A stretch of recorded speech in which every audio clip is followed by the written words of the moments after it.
I am the current chairman of the Business Advocacy Committee for the Camarillo Chamber of Commerce, also a past chair. We're fortunate to have our chamber chair, Charles Sandlin, who's the current chair of the Chamber of Commerce. And I want to thank you for being here. For those of you that are here in the audience and those people that are watching us on TV, you will see 6 names. There are 6 candidates for the 3 positions. Everyone has been invited. Unfortunately, there's 2 people that were not here today.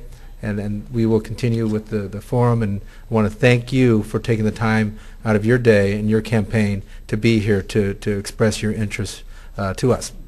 Let me tell you a little bit about the format. There's going to be a 2-minute opening statement for all of you. We have randomly, before the session started, have decided the order. So I'll go from my left to right, first, second, third, fourth. Then we'll switch into questions, and we'll start, and then we'll alternate the starting point for each of the questions thereafter. And then we'll have a 2-minute closing session, and we'll start from my right and go to my left in reverse order. The questions will be 1.5 minutes, and I ask that you respect the time limit that we have. So I'm going to go ahead, and at this point, Mr. Malloy, if I can ask you to have your 2-minute opening statement, please. Thank you. For over 2 decades, I have dedicated myself to creating a better Camarillo by volunteering my time in youth baseball and soccer programs. In 1997, I organized the youth sports groups to support the school district's Measure T. In 2000, I chaired the committee that successfully supported the passage of the district's revenue measure, which paid for the construction of our 55-acre sports park. During my years on the board, we've had some great successes improving our parks and expanding programs. However, the past 2 years have become increasingly uncomfortable for me. In both years, I opposed the passage of our budget. I did so because the board has refused to address our rapidly growing employee benefit costs at a time when our core revenue source, property taxes, have not grown, while major cost centers like water and electricity keep rising. Our full-time employees do not contribute a penny towards their health insurance premiums, and employee benefits now cost the district up to $19,400 a year per employee. In 2010, Directors Ham and Rockenstein voted employees a cost of living increase despite the federal cost of living index having dropped since their prior increase. Most of our full-time employees now pay 2.8% of the 8% employee share of their CalPERS retirement benefit premiums. Annual health insurance and retirement costs are now 55% of our payroll, and that number has grown 8% since 2010. I want our employees to have health insurance and retirement programs they can depend on, but the cost of those programs needs to be shared. We need leaders who will make our parks and programs their priority and are willing to make hard decisions requiring our employees to pay a fair share of benefit costs. To do so, please vote for the 3 candidates dedicated to keeping our parks well maintained and addressing the recreational needs of our community. Myself, Mike Mishler, and Dr. Neil Dixon. Thank you. Thank you. Mr. Dixon. Thank you. My name is Neil Dixon. Many of you may know me. I'm a surgeon. I've been in practice in this community for 26 years. I've dedicated my practice to the Camarillo area exclusively. I love this community, and I've served it as a physician, and I now wish to serve it in another way. I'm not retiring from medicine. I don't have lots of extra free time that I'm bored and want to get into this. I believe that this is really important, and after having discussions with Directors Malloy and Director Magner, I've identified problems in the district that I think need to be addressed. We all know what the importance of the parks are to this community, the beauty that they bring, the enhancement of the property values, and the enhancement of the environment that our businesses work in. But unfortunately, the district, in my opinion, and from what I'm finding as I investigate this further, the fiscal management has not been sound. We need new leadership in the park district. The revenues to the district have been flat, the primary source of revenue being property taxes, which have been either flat or declining in recent years. The costs, meanwhile, have continued to escalate, including insurance, water, electricity, employee costs, and I don't see that the board has addressed those issues properly. The Meanwhile, the district has borrowed $1.8 million to fund unfunded pension liabilities. That is an additional cost that needs to be carried forward. I have nothing against against any of the other candidates whose positions I oppose, nothing personally. I believe that they are personally nice people and well-intended. However, I think that we need a new agenda, an agenda that is more fiscally sound and responsible and especially sustainable into the future to maintain the beautiful parks that we have today. Thank you. Thank you, Dr. Dixon. Mr. Mike Mishler. Thank you very much. Thank you very much, Chamber of Commerce, for holding this and having us here tonight. Hello, my name is Mike Mishler. I have a long history here of serving, doing community service for the area of Camarillo since our family moved here in 1984. Some examples: in 1990, I was a person who met and proposed and arranged a land swap agreement with Pvrpd Construction Company to increase the size of Mission Oaks Parks from 10 acres to 20 acres. So by increasing that 10 acres to make it the size that it is today. A few years after that, we had no soccer spring league program, so I was a person who initiated and started up the ASO Spring League here in town, which is running strong and has 600 kids playing in the spring season.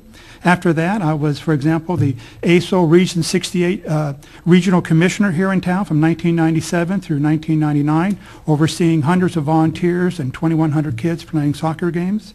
Most recently, I have received from Pleasant Valley Rec and Park, the district, the Volunteer of the Year Award in 2010 and 2011.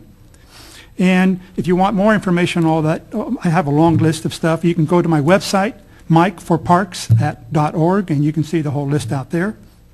The reason I'm running here today is that after attending the board meetings for the last 4 years, I'm very concerned about the financial outlook of the district. And the budgets have fallen. 5 years ago, we had a surplus. Last year's budget was a deficit of $300,000 that had to be covered out of reserves. And we need district leadership to address this fact and to work it as soon as possible to minimize the impact. Thank you very much. Thank you. Mr. Paul Roggenstein. Thank you very much, Chamber of Commerce, for hosting this event. A bit about me: I've been on the board for a long time. My wife and I moved here some 35 years ago, and since then we've had 4 children who've gone through the things in Camarillo that are important, such as the schools. But also, more importantly to them, they all participated in the sports, the many different sports that we offer, and that's how I got interested in the Park District. I felt it was a good way to try to give back, and I have a business background, which is, I think, helpful. And we were able to go and start, and as Mr. Mishner has mentioned, when I first joined the board, it was a matter of increasing the Mission Oaks Park from 10 acres to 20 acres, and now a few weeks ago we have a new recreation equipment that's on Mission Oaks Park, and we saw some 300 kids go charging into that when the ribbon was cut. So it's pretty exciting to go from Mission Oaks to Mission Oaks in this case, 17 years. We've had a great deal of commitment that we made to sports, to build a sports park. It took many years to do it, but it's done in Pleasant Valley Fields, 55-acre sports park, which is successfully hosting club soccer, ASO, and of course, softball fields. And Freedom Park will soon be finished with 5 fields. I'm here to ask for another term because we have a number of things that are very important, and most important, I think, is our seniors in terms of what they need as far as more facilities, equipment, and programs, because with the baby boomers retiring, we have got plenty of seniors now and to come. So that is a reason why I'm running again, to work toward that. Thank you. Thank you very much. So again, let me just tell you that the Chamber's mission is to promote and enhance the business and community environment. And for those of you that live and work in Camarillo, you know it's the best place to live, work, and play. Recently, the district celebrated a milestone, its 50th anniversary, and it's 50 years of providing programs and services to the community. The district appears to offer community members the opportunity to participate in certain social, recreational, and athletic programs. Looking out into the future, how can the district provide more services and programs to the entire Camarillo population, and look either in the near future or look down, another 50 years down the road? Mr. Malloy, I'll start with you. In the 20-some years that I've been involved in the district, the nature of our job has changed a lot. 10 years ago, I'd never heard of a dog park. Now it's a very big topic. 10 years ago, our senior center was a really tiny part of our mix, and not a big part of what everybody's doing. But the community has changed a lot.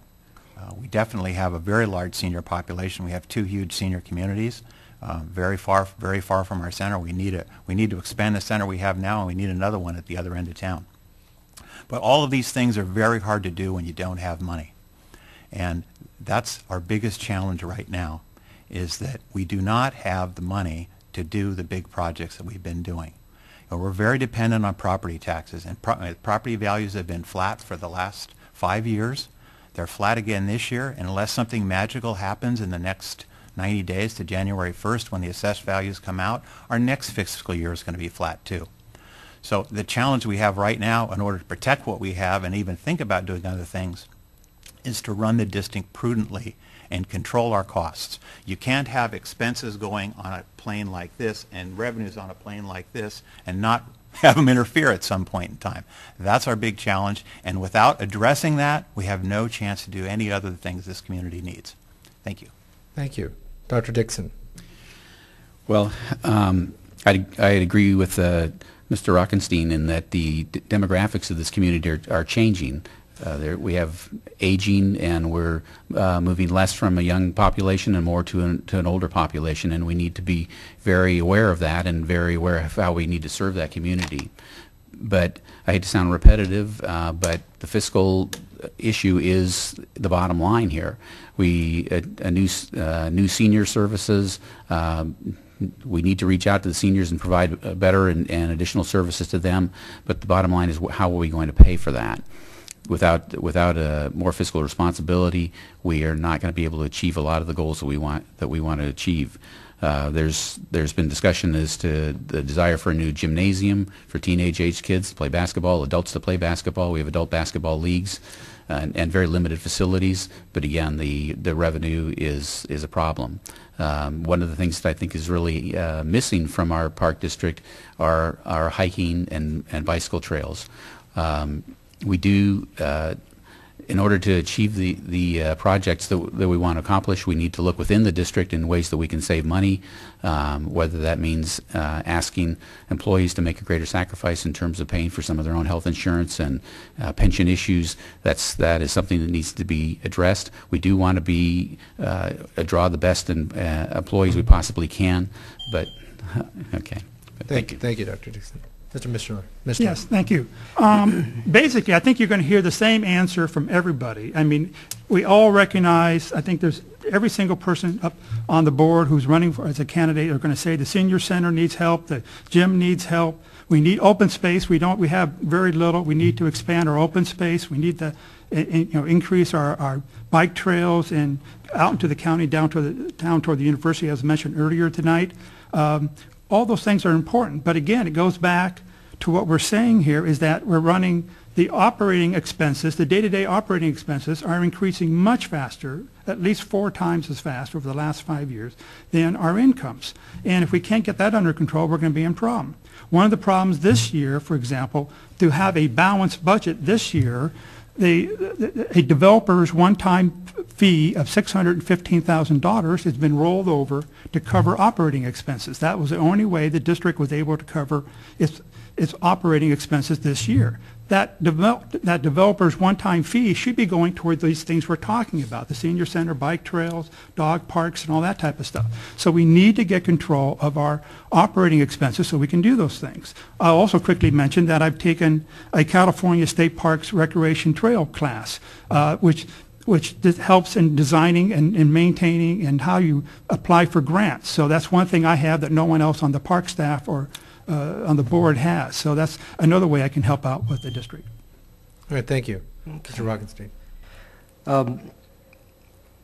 one of the things that we've been trying to do, in addition to reaching out to do better and more with seniors, is to do something with the open space. And we have received a grant which we are working on to map the base of the Conejo Grade, which would deal with some future things in terms of hiking, outdoor sports and such. In addition to that, we did refinance a loan, it was alluded to, for $1.8 million, which is a PERS side loan. It was at a higher percentage, and for 13 years it was about, anyways, 5.5. We're at about 4.45 on a 10-year loan, and over the period of the 10 years, it reduces the cost by $500,000. That just happened in the last month. But the idea is to try to go and continually examine the expenses so that we can have more programs. That's part of it, certainly. And also is to have a balanced budget with having reserves, which we do have. That took place within the last 5 years that we now have reserves as opposed to no reserves for the former years. So we do look at things. There was a 3-point plan put out on PERS. It's a start. It deals with the employees shouldering more of the load on retirement, which is their money they will get back. And the medical benefits and the medical plans are being looked at. And this is continued by our Personnel Committee and our Finance Committee. So we're doing our best to work at it. Thank you. Thank you. Now, just to let the audience know here and on TV that these questions were developed in conjunction with the CEO, the Chamber Chair, and the Business Advocacy Committee. They were not shared with the panel before. We were not aware of the positions, but it seems like the discussion is focused a lot on the budget. And so I have this question I think may have been answered, so I'll ask you to maybe highlight a few things that you've already indicated. But the district does have a significant budget. And certain groups have indicated that the district has generous benefits. The most recent budget was not passed unanimously, as was previously mentioned. Incumbent and current candidate Mark Malloy voted against the budget, reportedly indicating that the board is not doing its job to control expenses. What are your thoughts on the current fiscal policies of the district? Is it strong fiscally? I think some of you may have already answered that. Are there any future obligations, such as pension, that may threaten the district's ability to continue to provide the level of service the community currently enjoys? Dr. Dixon, I'll start with you. Well, the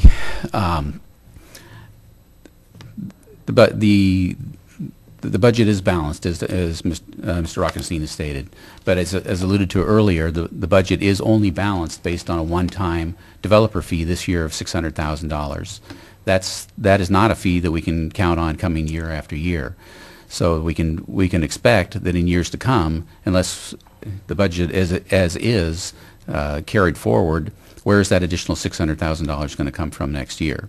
And that's what the board is going to need to look at, is where are we going to balance that budget?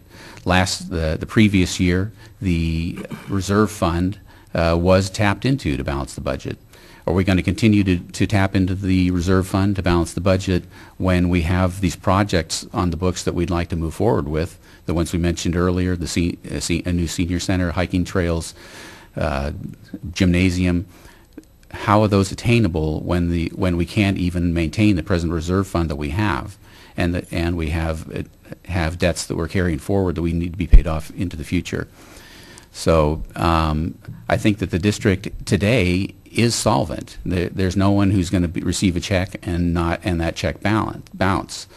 But many municipal entities throughout this state have been able to be financially solvent up until this crisis has occurred, and that we have a new environment right now that we need to respond to and change our financial footing, and so that we can move on to the future more financially stable. Thank you. Thank you. Mr. Mishler. Yes, one of the reasons I'm here today is because over the last 2 years of attending the board meetings, Patty Ham and Paul Rockenstein have both stated that they support the employees contributing 8% toward their pensions. Great. It should have been a done deal. We're 2 years later, and there's still no plan to implement when the employees are going to start contributing their 8% toward their own pensions. 2 years, and nothing has been accomplished. Patty Ham and Paul Rockenstein have voted down every single proposal and have made none of their own. So it shouldn't take 2 years to come up with a plan to implement when the employees are going to contribute their 8% toward their own pension plan. Those are the types of issues facing the district. It's taking too long to work through very simple issues. Another problem the district has is tied into all this. The district has no forecast past June 30 of 2013, here next year. There is no economic model out there. There is no way to tell the board or the staff or the public what's going to be happening down a couple of years down the road. We have a budget over this current budget is $8.8 million, and we have no idea what's going to happen after June 30th. We need to have a forecast model that we can plug all these numbers into and see what the long-range impact is. Thank you. Thank you. Mr. Rockenstein. Well, I think it would be difficult for any entity to figure out what's going to happen now in this economy next year or the next year after. We have been, over the past 10 years, probably at or under the budget that we have had as you look back. And we have initiated the 3 beginning adjustments, one for the new employees that would be hired July 1st, 2011, which has up to 7% of them paying for their retirement. The one this year for the existing employees, it's up to 5% of their PERS contribution, and as I say, the refinancing of a $1.8 million PERS side loan.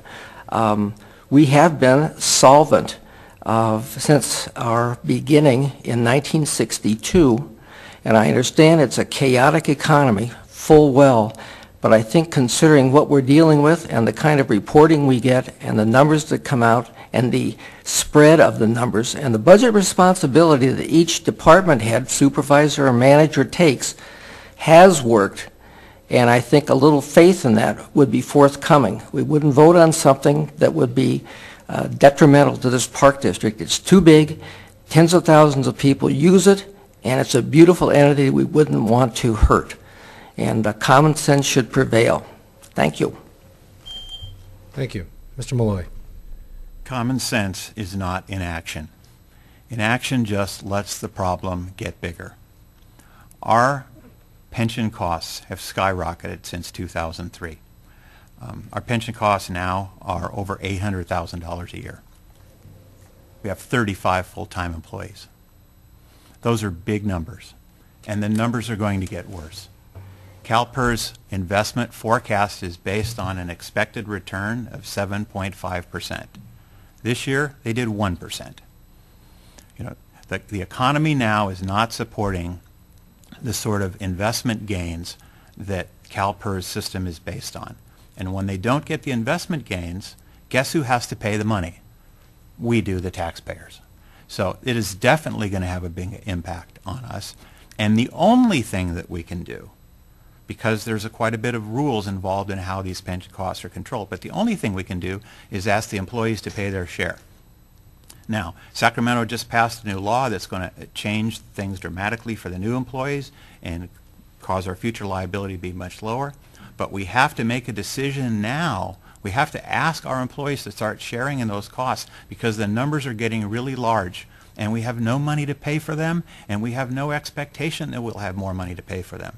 And every dollar that has to go to that is $1 less water for irrigation, $1 less electricity to light the sports fields. It all comes out of the product that we produce. Thank you. Thank you. Mr. Malloy, Mr. Missler, the next question, and I think there was a discussion about the dog park. Recently the district has installed its second dog park, and it provides so many different services. We've mentioned that in the opening statement, and a lot of opportunities for the community. Do you think the district does enough for the community, not enough, or just right? The Goldilocks question. If elected, what would you do to do the same? What would you do different? And what new programs and services would you consider providing? Is this directed toward the dog park people, or are you talking No, just about any program, any service, the service to the community. Okay. Well, again, the first thing we need to do as a new board member is fix so our operating expenses are matched evenly with our district income. And then when these development funds come in that are available from time to time, or other sources of money come in, or grants and stuff, then we can have the funds available to expand our senior center and do the bike trails or the hiking trails up here in the Santa Monica Mountains, and acquire open space and make all those improvements. But we first have to meet and at least have a chance over the next few years to at least be able to pay the day-to-day operating bills and expenses that we have. And we shouldn't have to require, one of the issues with the dog park is, it was nice that the dog community all got together and they donated some money, which is great. But they shouldn't have to do that. This community should have enough money in the budget to move forward with projects like the dog park, the fencing. Mission Oaks, there's a dog group out in Mission Oaks. They should have some water coming out so they can have water for their animals out there when they're out there. And there's no money right now for that. So the district has to get its own financial house in order and then be able to provide these services as they're working with the community. Thank you. Thank you. Mr. Rockenstein. One of the interesting things that comes up with my associates is the fact that we seem like we're going broke as a park district. I think of one thing, and I'm going to leave it at this. When we applied for a loan to build the 55-acre sports park, it was about a $12 million loan. We had AA+ credit rating for the park district, and I would think perhaps we wouldn't have that kind of a rating if we hadn't earned it through the years of trying to be fiscally responsible.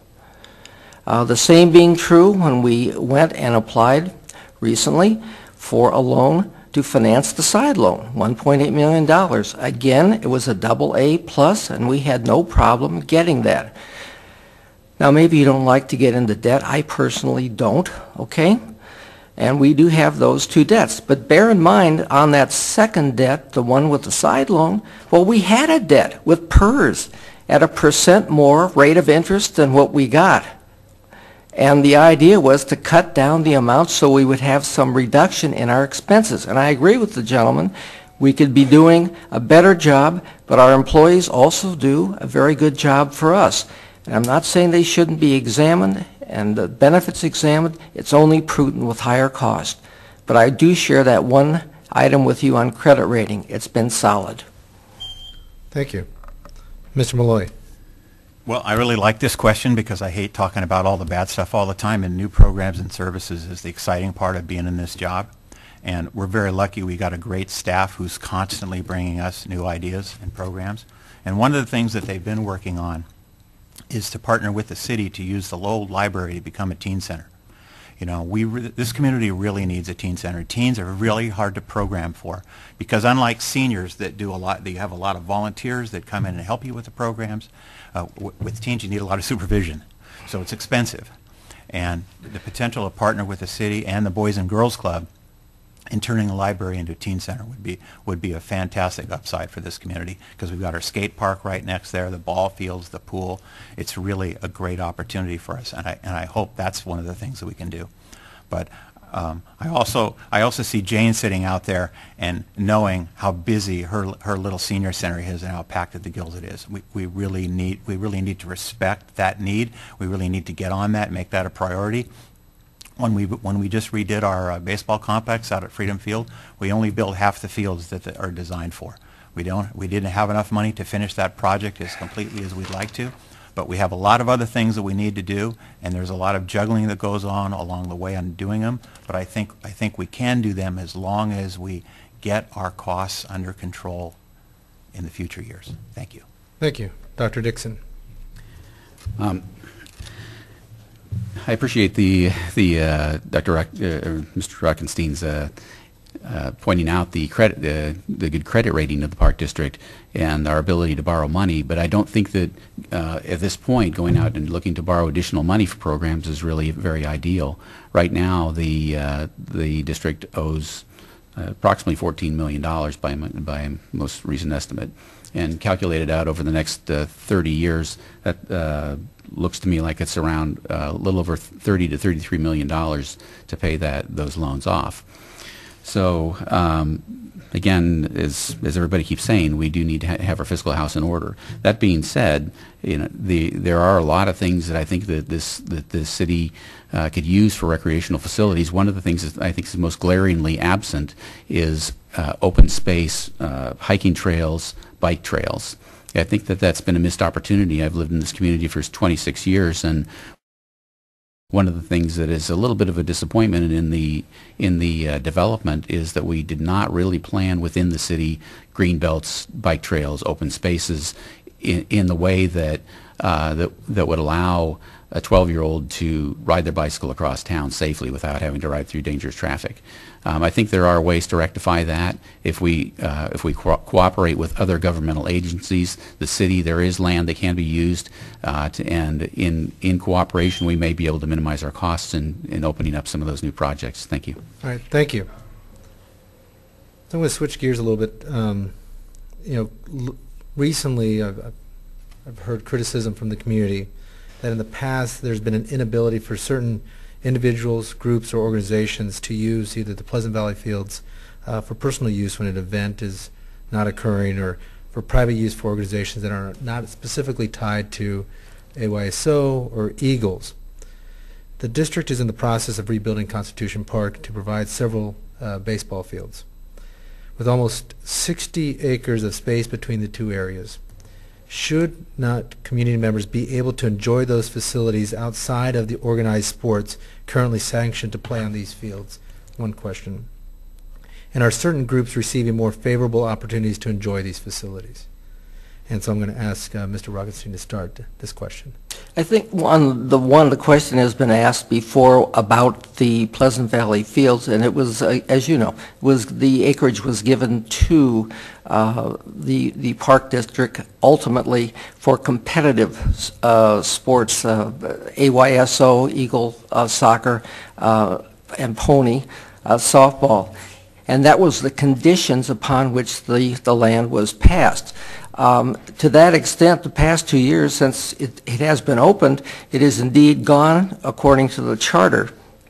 But with this stipulation too, there have been groups, and I am aware of them, as are some of the other folks on this panel, and something else was always offered to them.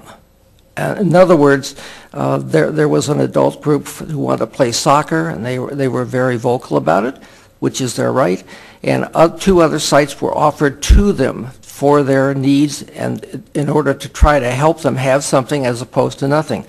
I have never seen any of our staff or general manager refuse to talk with anybody about trying to provide something for what they're trying to do. No one has been brushed off, but that part is true. And I don't think that we've had the exclusion, except perhaps from finishing our commits with the sports and the sports parks and the pony baseball, which we've now done with Freedom Park, that indeed we'll have more now. Thank you.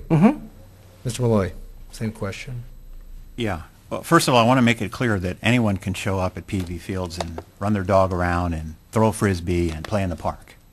It's not reserved for only organized activities. However, every park that we have that does have organized activities does have an organized schedule of what activities are there. And unlike a gym, for example, where you can play basketball 24/7, you can't play on grass 24/7. It won't last. Just go take a look at the poor field on Camarillo High School's football field. You know, it's absolutely hamburger. And one of the great things about our district is that we've controlled the use of all our facilities and kept the scheduling to within the reasonable limits of what the facility can support without becoming in bad shape. I've seen some of the fields in the city of Moore Park, in Thousand Oaks, that are just run into the ground and are absolutely unsafe to play on. And I remember those days here, and I'm very glad they're gone, and I don't ever want them to come back. And I think our staff does an excellent job of accommodating all the groups. We've never not found a place for people to play, and all of our parks are in excellent condition, very safe, with all the amenities that are needed. And we're constantly juggling to make sure that the groups fit in different places. And as a matter of fact, Mike's involved with the adult soccer group, and it's growing very rapidly. And I know Dan is going to figure out where to put them, and they'll have a great place to play on. So I don't see this as a problem. Thank you. Dr. Dixon. Okay, well, we do have a beautiful park system, and it is important that we make sure that these recreational facilities are available to everyone within the city who to use. These are taxpayer-supported parks, and they should be available to the taxpayers of this city.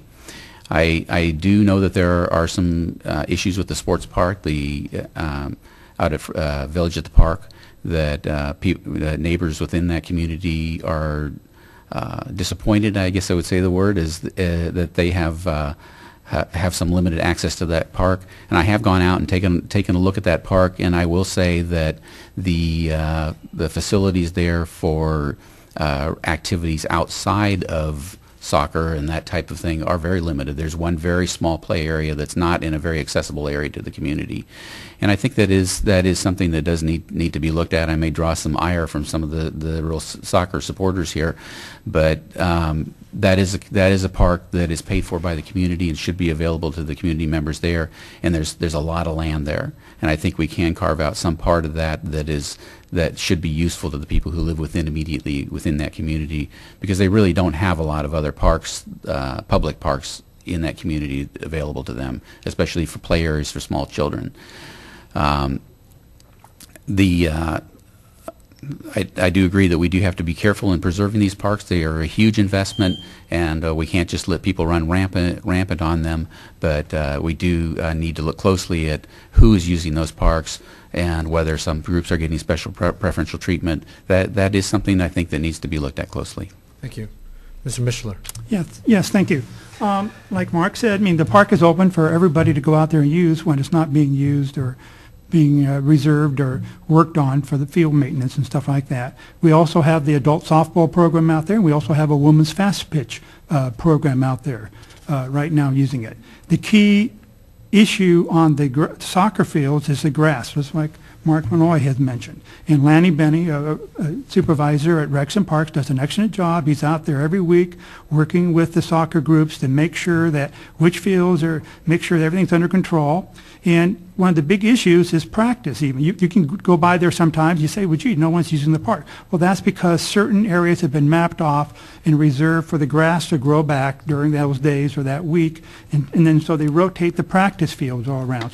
So there's no physical damage out there. And there is heavy demand coming in from our nearby communities. Our nearby communities around us do not have the same type of sports facilities we do for our youth program here. So there is a heavy demand from outside, and we're trying to regulate that. And one of the big issues actually at the sports park, besides the grass, is the parking. I mean, that was one of the biggest issues. If you went out there the first year, you couldn't find a parking space. And very quickly, I rode my bike around the first year and the second year, every half hour counting cars within the complex and all the surrounding streets, came up with all this master data and worked with the Eagles and ASO programs to modify their game schedule so that this second year, there's now decent parking there and the parking doesn't go back into the neighborhoods. Thank you. All right. Thank you. And that ends the question portion of this forum. We have the 2-minute closing statement. And I'd ask that you again recognize and respect the 2-minute time limit. So I'm going to start on my right and go to Mr. Paul Rockenstein to finish up the closing statement. Okay, thank you. I feel in a unique position here because I didn't realize I had a 3-to-1 fighting group against me for my years of service. But more importantly, they certainly have a good point. But I want you all to remember this: we've come a long way in even the last 10 years, much less the last 17 years, where there were 22 parks, there's now 28. Where there was a $4 million budget, it's now $8.5 million. Have expenses gone up? Yes. Should they be controlled better? Yes. Should it be an ongoing project, month to month? Yes. Have we not created a lot of beautiful parks in terms of, I mean, they're some of the most beautiful parks and competitive areas in the state of California, and that has come from the people who've been here to do competitive soccer and to play in pony baseball and to certainly in the ever popular AYSO. Our people, I think, are the best asset we have because we need to serve you. Really, tens of thousands of people use our parks. The change now is we've had a demographic change in terms of our seniors. their population, their needs have grown quicker than the rest of our customers, if you would. And we need to make a change. We've done one thing to help. We have a 5-year plan, which is coming to a conclusion. We've had a consultant working on that. It's not absolute, but it's a roadmap. It includes things to deal with other sports like basketball, of course, that should be increased, but most importantly for seniors to have more facilities. And that is perhaps one of the, excuse me, one of the most important things that we have going as we look into the future. And if indeed, if you look at the bottom of the ballot, I'm number 6, okay? All these guys and one lady are ahead of me. Not good odds, quite frankly. But if you would like to vote for what's been going on and continual due diligence, please give Paul Rockenstein another opportunity to serve you. Thank you. Thank you. Mr. Mishler. Yes, I want to thank again the Chamber for hosting this event and the City Council for letting us use their facilities here. And I want to start off by saying again that Patty Ham and Paul Rockenstein have, you know, they want you to think that everything is okay and there's no issues. All we have to do is move forward with the senior center or move forward with these other, a 5-year vision plan, 10-year vision plan. But again, the reality is we have operating expense issues. We're running out of money to pay the day-to-day bills. We have the district has no 5-year forecast model down the road past June 30th. So what we need in the operating expenses to keep going up. And so the first thing I would do as a director is to make sure that we attack this problem now, and the sooner you attack it and address it, the less the impact will be to the community and to the employees. And again, the first thing to do on that step, the first step is to have a 5-year forecast model. I'm also want to work more with the City of Camarillo. I think there's still a lot of room for improvement between the Park District and the City of Camarillo. There's a lot of room for improvement. There's this library, but also how you set up new parks and move forward with where the parks are located and what they can do for that. So I want to say that I have the experience and knowledge to ask the right questions and to provide the leadership that our district deserves. And I've attended the meetings for the last 4 years. I'm ready to go. I'm often the only person from the public in the board meetings when they end. So I'm very familiar with what's going on inside and outside. I work with them, not only in the board meetings, but also with all the staff and with all the sports groups here in town. So I look forward to your vote on November 6th. Thank you. Thank you. Dr. Dixon. Well, I'm sorry that Mr. Rockenstein feels that he's being personally attacked, because that's really not the issue here. He's a fine man. My criticism is that he and particularly Director Ham have not been forward-looking. A lot of the wonderful things that have happened to the park have been based on revenues that were developed during more financially stable times when the property values were escalating, revenues were increasing because of high property values. That's changed, but the Park District has not changed in their response to that. We continue to spend money the same way as if revenues were still the same as they were years ago. And the result is that a budget surplus that was increasing is now in decline. It's this year they've been able to avoid drawing on that budget surplus because of a one-time developer fee, but we can't count on that for the future. And so we need to be looking forward to how are we going to be sustainable until the economy turns around. And that's going to probably take some sacrifice on a lot of people's parts. We do need to look at every aspect of how the park district is run, and there may be revenues to be saved in a lot of different ways. We need to be looking at how we can maybe partner not only with the city, but maybe private entities like the YMCA and the Boys and Girls Club. Maybe some of our services can be provided in cooperation with them rather than in competition with them. And we need to be looking at the revenues we generate from some of the services that we provide through AYSO and Eagle Soccer and some of the other. Maybe there are enhancements to be made there. Maybe there are programs that are underutilized that we don't need to be sponsoring. So that we need to look at every aspect of the financial health of the district one of which is asking the employees to maybe contribute an additional part. We do have absolutely wonderful employees in this district, and I hope that they don't feel attacked, because every one of us appreciates the service that they provide, and we do want the best employees to be staying with this district, and so we can continue to provide great services into the future. Thank you. Thank you. Mr. Malloy. Our challenge for the future can be very clearly summarized in addressing our $1.3 million of employee benefits costs. The other two incumbent directors, Director Ham and Rockenstein, have been unwilling to ask our employees to pay their share of the retirement cost or any share of the health benefits cost. I'm really sorry Mrs. Ham did not come tonight, because I was really hoping to hear her being asked about her status as an employee at the Conejo Valley Park and Rec District. While she was serving as our chair, she was on the Service Employee International Union's bargaining team, negotiating for higher pay and benefits for the Conejo Valley Park and Rec employees. Her employee perspective conflicts with the responsibility of a director whose primary job is to make sure the taxpayers' money is spent wisely, not trying to increase pay and benefits for employees.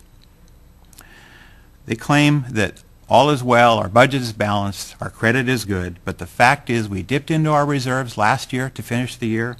Our budget depends on developer fee money this year to be balanced, which we have no control of whether it's going to come in or not.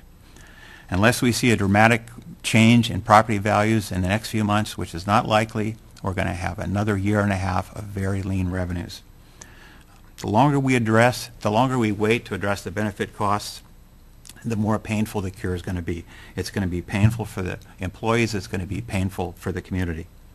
We need to expand our senior center. We need to find the money to partner with the city on a teen center at the old library. And if we have to reduce staffing or cut back on watering or our parks or our maintenance, all of that's going to suffer. It can't be possible without money, and that's the key to the future. That's why I urge Dr. Dixon and Mr. Mishler to run for this office, so that we can get our fiscal house in order and get the Park District moving forward again. I ask your vote for the three people that are dedicated to putting the parks and the community first.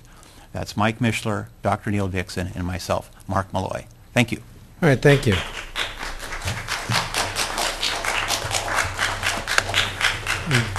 Thank you all for taking time out of your day to be here and again present your position on these key issues that affect the district and affect the community. Again, I'd like to point out that all 6 candidates were invited. It's unfortunate that 2 are not here, and that's, the audience is allowed to take whatever they can draw from that. But again, my focus is thank you for your time and being here, and on behalf of the Chamber and the community, good luck and have a good evening. Thank you. Thank you, Michael.